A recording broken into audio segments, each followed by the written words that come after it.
बहुत पुराने समय में रेगिस्तान के बीच एक निर्दयी योद्धा था, स्कॉर्पियन किंग। वो अपनी सेना के साथ दुनिया जीतने निकला, लेकिन सालों की लड़ाई के बाद उसकी सेना भूख और प्यास से मरने लगी। आखिर में वो अकेला रह गया और निराश होकर मौत के देवता अनुबिस से सौदा करता है। मुझे जीत दे, मैं अपनी आत्मा तेरे हवाले कर दूंगा। अनुबिस उसकी बात मानता है, उसे एक अपराजय सेना देता है और स्कॉर्पियन किंग अपने दुश्मनों को मिटा देता है। लेकिन जीत के बाद अनुबिस उसकी आत्मा और उसकी पूरी सेना को रेगिस्तान में डुबाकर हमेशा के लिए सील कर देता है। कहानी यहीं से एक रहस्यमयी कंगन, ब्रेसलेट ऑफ अनुबिस, से जुड़ जाती है, जिसके जरिए स्कॉर्पियन किंग और उसकी सेना फिर से जगाई जा सकती है। समय आगे बढ़ता है, साल 1933। अब रिक ओ कॉनल और एवलिन शादीशुदा हैं और उनका एक छोटा बेटा है, एलेक्स। मिस्र में एक पुरानी पिरामिड के अंदर एवलिन को एक अजीब सा सपना या विजन आता है, जैसे वो पहले भी यहाँ रह चुकी हो। इसी खंडहर में उन्हें एक प्राचीन संदूक मिलता है, जिसमें अनुबिस का कंगन रखा है। जैसे ही वे संदूक लेते हैं, दीवारों पर लिखी चेतावनी सच हो जाती है, जो भी इसे खोलेगा वो नील नदी पिएगा। अचानक पिरामिड की सुरंगों में तेज आवाज के साथ पानी का एक भयंकर सैलाब दौड़ पड़ता है। रिक और एवलिन जान बचाकर भागते हैं, बहते पानी से जूझते हुए किसी तरह बाहर निकल आते हैं और कंगन के साथ इंग्लैंड अपने शानदार घर लौटते हैं। इंग्लैंड में ओ कॉनल परिवार आराम की जिंदगी जी रहा है। एवलिन इस कंगन को रहस्यमयी नक्शा मानती है, जो स्कॉर्पियन किंग के छिपे ओएसिस अहम शेर तक ले जाएगा। इसी बीच जिज्ञासु एलेक्स चुपके से संदूक खोलता है और कंगन अपने हाथ में पहन लेता है। कंगन तुरंत सक्रिय हो जाता है और एलेक्स को प्राचीन मंदिरों और जगहों के विजन दिखाने लगता है। कर्णक, फिर दूसरी जगहें, जैसे खुद उसका शरीर रास्ता जानता हो। एलेक्स घबराकर कंगन उतारने की कोशिश करता है, लेकिन पता चलता है कि अब ये कंगन खुद उससे चिपक गया है, निकल ही नहीं रहा। उधर एक खतरनाक कबीला या कल्ट और कुछ पुरानी जान पहचान वाले खजाना शिकारियों की मदद से पुराना श्रापित पुजारी इमहोटेप फिर से जिंदा किया जा रहा है। इस कबीले की अगुवाई एक औरत करती है, मीला नाइस, जो दरअसल इमहोटेप की प्राचीन प्रेमिका अंगसू नामुन का पुनर्जन्म है। ब्रिटिश म्यूजियम में इमहोटेप की मम्मी को लाया जाता है और वहीं गुप्त रीति से उसे जगा दिया जाता है। इमहोटेप फिर से अपने पुराने भयानक रूप के साथ लौटता है और उसका मकसद है अनुबिस के कंगन के जरिए स्कॉर्पियन किंग की सेना पर कब्जा करके दुनिया जीतना। शीघ्र ही ये लोग ओ कॉनल के इंग्लैंड वाले घर पर हमला कर देते हैं ताकि कंगन हासिल कर सकें। घर के अंदर जबरदस्त फाइट होती है, गोलियां, तलवारें, मम्मी जैसे सैनिक, सब कुछ। इस हमले के दौरान एवलिन अपनी पुरानी जिंदगी, मिस्र की राजकुमारी नेफरतिरी की झलकियां देखने लगती है, जिसे फिरौन सेती की बेटी माना जाता था। लड़ाई में एलेक्स पर कब्जा हो जाता है और कंगन समेत उसे उठा ले जाया जाता है। रिक, एवलिन, एलेक्स का मामा जॉनथन और बहादुर मेदजाई योद्धा अर्देथ बे सब एलेक्स को छुड़ाने की कसम खाते हैं। एलेक्स को ले जाने वाले गुंडों के पीछे रिक और बाकी लोग एक डबल डेकर बस में निकल पड़ते हैं। रात के अंधेरे में लंदन की सड़कों पर तेज रफ्तार चेज शुरू होता है। एक तरफ बस में परिवार, दूसरी तरफ कबीला और इमहोटेप द्वारा बुलाए गए मम्मी जैसे योद्धा। बस के अंदर बाहर जबरदस्त एक्शन होता है। रिक मम्मी से भिड़ता है, एक मम्मी बस के छत पर चढ़ जाती है, वहीं एवलिन शॉटगन उठाकर अर्देथ की जान बचाती है। आखिर में एक पुल के नीचे से गुजरते समय बस की ऊपरी छत कट जाती है और ऊपर चिपकी मम्मी वहीं नष्ट हो जाती है। एलेक्स फिर भी दुश्मनों के कब्जे में रहता है और ट्रेन से मिस्र की ओर भेज दिया जाता है। आगे कहानी कुछ समय के लिए एवलिन के पिछले जन्म पर जाती है। दिखाया जाता है कि वो पहले राजकुमारी नेफरतिरी थी, फिरौन सेती की बेटी। उसकी जिम्मेदारी होती है कि वो अपने पिता की प्रेमिका, खूबसूरत लेकिन विश्वासघाती अंगसू नामुन पर नजर रखे। एक रात नेफरतिरी महल की बालकनी से देखती है कि अंगसू नामुन किसी और से प्रेम करती है, वही उच्च पुजारी इमहोटेप। वहीं फिरौन की हत्या का दृश्य भी दिखता है। इमहोटेप और अंगसू नामुन मिलकर फिरौन को मार देते हैं और फिर पकड़े जाने पर अंगसू नामुन खुद को मार लेती है ताकि इमहोटेप बाद में उसे जादू से वापस ला सके। यही अतीत आज की कहानी में दोबारा जाग उठा है। एवलिन यानी नेफरतिरी और मीला यानी अंगसू नामुन का पुनर्जन्म अब फिर से आमने सामने है। इमहोटेप के लोग एलेक्स को लेकर मिस्र की ओर ट्रेन से रवाना होते हैं, क्योंकि कंगन हर 24 घंटे बाद अगला स्थान दिखाता है और अगर सही समय पर अहम शेर नहीं पहुंचा तो कंगन पहनने वाला मर जाएगा, यानी एलेक्स की जान दांव पर है। एलेक्स बहुत समझदार होकर रास्ते भर छोटी छोटी निशानियां छोड़ता जाता है, रेत में निशान, स्टॉप पर बने मॉडल आदि, ताकि उसके माता पिता उसका पीछा कर सकें। रिक, एवलिन, जॉनथन और अर्देथ बे एक पुरानी दोस्त इजी के एयरशिप या डिरिजिबल की मदद लेते हैं ताकि तेजी से मिस्र तक पहुंचा जा सके।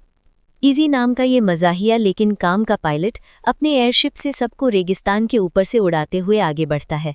नीचे रेत के समुद्र, ऊपर तारों भरा आसमान और बीच में परिवार की टेंशन। एलेक्स को बचाने की उल्टी गिनती चल रही है। जैसे ही वे अहम शहर के करीब पहुंचने लगते हैं, इमहोटेप अपनी जादुई शक्तियों से रेत और आंधी का तूफान खड़ा कर देता है और एयरशिप पर हमला करता है।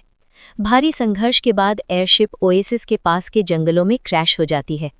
इजी वहीं रहकर जहाज ठीक करने का फैसला करता है, जबकि रिक, एवलिन एलेक्स को बचाने के लिए जंगल के अंदर और आगे बढ़ते हैं।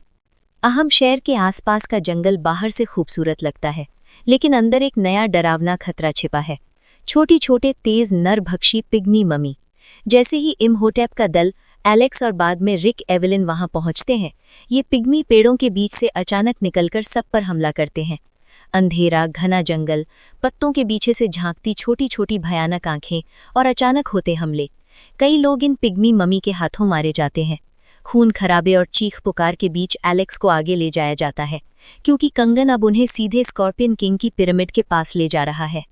आखिरकार सब लोग विशाल रेगिस्तानी ओएसिस, अहम शहर के बीच बनी पिरामिड के सामने पहुंचते हैं।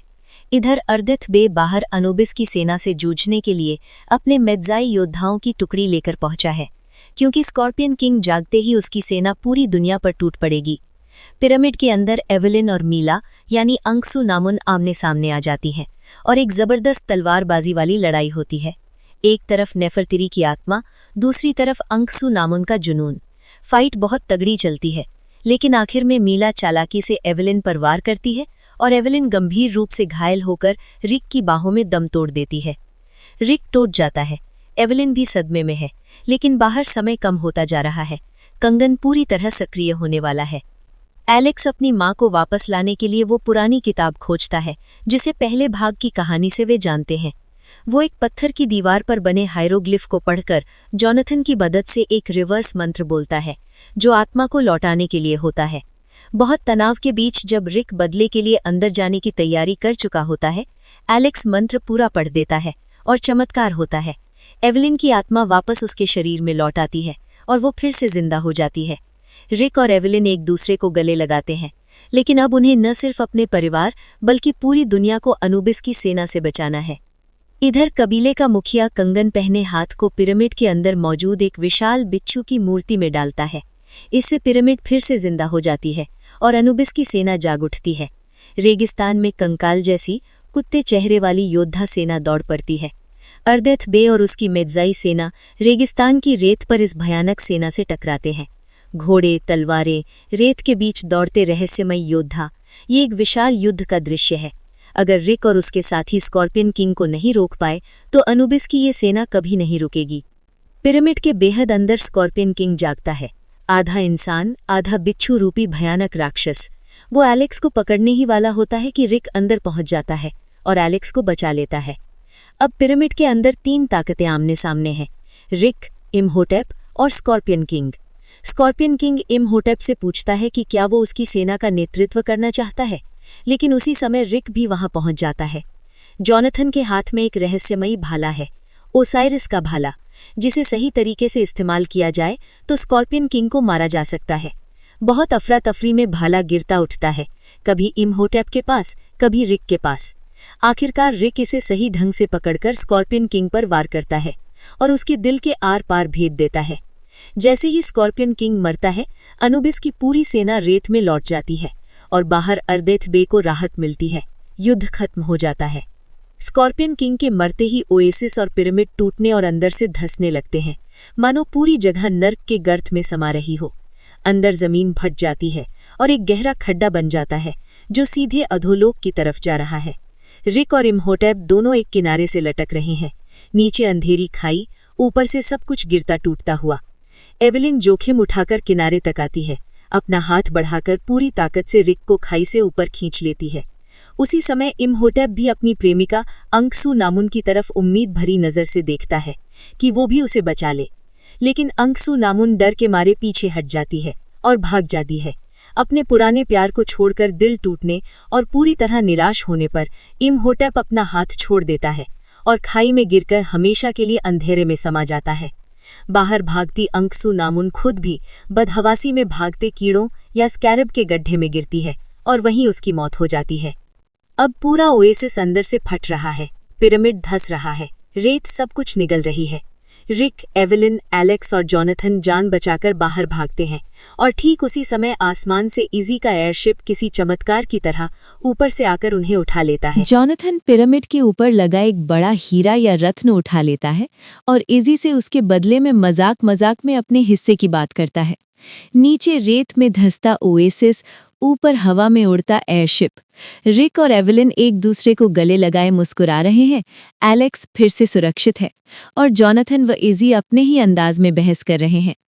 नीचे रेत में धंसता ओएसिस, ऊपर हवा में उड़ता एयरशिप। रिक और एवेलिन एक दूसरे को गले लगाए मुस्कुरा रहे हैं। एलेक्स फिर से सुरक्षित है और जॉनथन व इजी अपने ही अंदाज में बहस कर रहे हैं। कहानी यहीं खत्म होती है। ओकॉनल परिवार फिर एक नई एडवेंचर से भरी जिंदगी की तरफ उड़ान भरता हुआ।